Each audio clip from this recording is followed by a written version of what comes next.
What's up guys, Droid on the bench today. I have a Flux 2 device. This device still works, it just doesn't hold a charge for very long, so the customer has sent it in to me to basically swap out the battery and have it serviced. Just make sure everything's neat and tidy.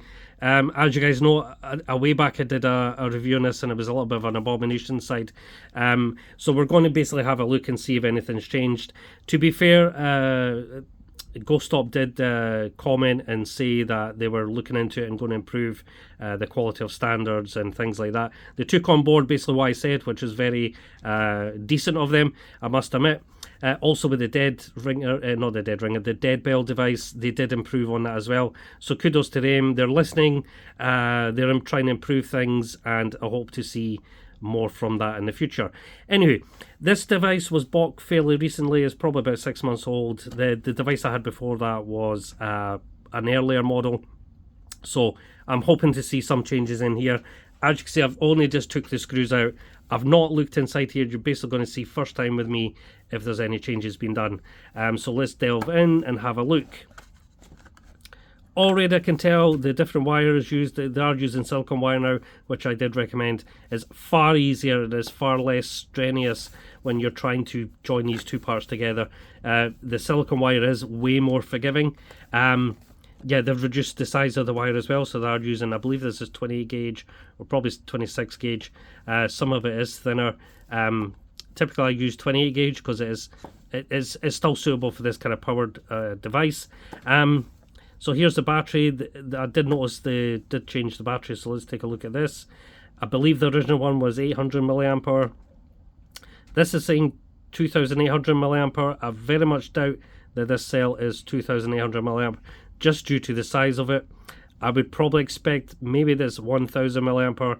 The thing with batteries these days is they don't always tell you the truth on the label. Usually these are cells that were used in something else and they were basically just rewrapped and rebranded, and usually the case is they lie about the amperage or the milliwatt hour, etc. This is saying it's 10.6 milliwatt hour. I highly doubt it is that. I'll probably, at a push, it's probably 1000 milliamp hour. I would have to test that battery, and since it's failed already, I doubt I could even get an accurate reading on that. Now, I did notice that this battery just fell right out of there. There is a little bit of hot glue in there, so I would suggest more hot glue around the sides of these to stop any kind of risk of this touching anything inside here. Basically, having uncapped ends on this is quite dangerous. I wouldn't do it. I would put something around it, or maybe use some heat shrink tubing, to cover the whole thing, and then glue it inside there. So yeah, we definitely have to address that. So basically, it wouldn't be so much a problem because a lot of this, when you are pushing down on this, it is kind of keeping the battery in place anyway. But just to be safe, then sorry, if you do drop this, it's not going to stop it hitting off stuff. So yeah, the wiring does seem to be improved. It is still using black tape. It is a lot better. It wasn't just like wrapped around like the last time. So it is a little bit more care has been taken to ensure these terminals are insulated. It's still not the best idea using black tape. Black tape's really used for a temporary fix of something. If you really want to insulate this properly, if you do have to have like joins in your wires and you have to connect them, there's nothing wrong with joining wires. I don't personally do it, but if you have to do it, I would definitely recommend maybe some heat shrink tubing, something like that, and that way for a fact that this isn't going to come off in the future. It's not going to unravel itself or anything like that. But it is better than what it was, so happy to see that. One thing I would point out here is I don't really like all this bare wire exposed. I would tuck that down there and just give it a good, just a good coating of some hot glue, just to stop all that kind of touching anything. Like, unlikely that battery is going to touch any of that anyway, but I would certainly address that as well, just in case this thermistor does pop out of there. As you can see, it's only just held on with a teeny tiny little bit of hot glue. Just in case that popped out, it's going to stop it touching any of this stuff, because that battery terminal is open and this is obviously an open circuit. The last thing you want is anything touching, especially if you're using lithium batteries. Anyway guys, so basically the problem with this is the battery isn't holding a charge for more than a couple of hours. When the guy originally bought this, it was lasting for about 8 hours roughly. Now it's basically lasting about 2.5 hours. So the battery does certainly have a problem, and I suggest probably the reason for that is due to these battery control modules. These are the charge boards, and they do have terrible parasitic drain.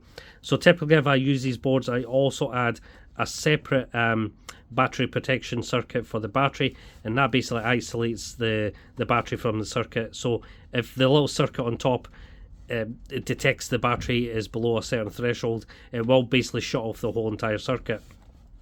These little boards are supposed to have that, but they don't really work very well, and I've noticed a few times I've had actual Paratex come back with issues simply due to this little board not doing the job properly. And there's absolutely no way you can test if you've got a good one or not. It's just luck of the draw, and the last thing you want is a device coming back that has an issue just simply due to a faulty battery charge controller.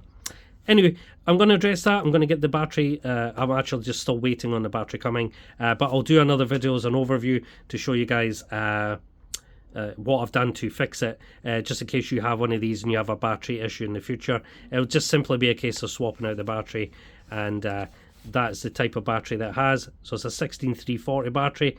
It's not like the big 18650s. You certainly can't fit anything bigger in here, so you would have to replace it with this type of cell, unless you buy some kind of the flat lithium polymer packs.